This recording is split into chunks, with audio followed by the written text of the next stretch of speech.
Hello everyone, welcome to another Shopify tutorial video. In this Shopify tutorial video, I will show you how to solve canonical tag in Shopify issue. Now, this is a very common issue. It's a URL issue. Before we get started, you can get a 3-month free Shopify trial with our link down below on your store. Now let's get started. So first of all, what is a canonical URL tag? Now, a canonical URL or URL tag refers to an HTML link element with an attribute of rel equals canonical, also known as canonical tag. So this is found in the head element of your client's web page.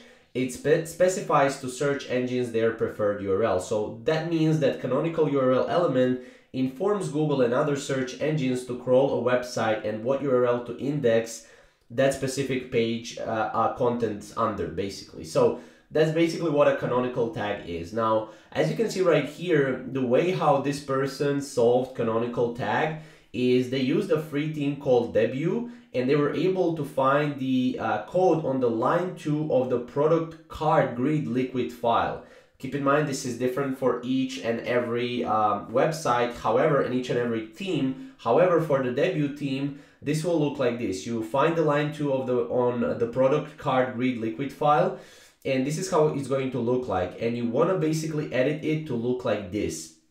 Why? Because this way the canonical tag will be fixed and Google will be able to crawl your website correctly.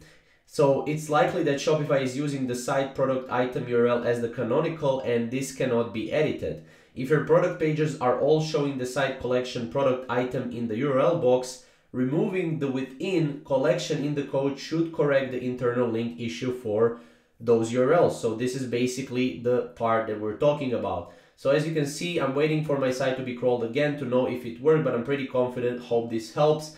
Now, this was an accepted solution here in the Shopify community. So this is something that I found I struggled myself with, and I find it very useful. So hopefully this will be useful to you as well. Again, you can get a 3-month free trial with our link down below on Shopify, and we'll see you in the next video. Thank you guys for watching.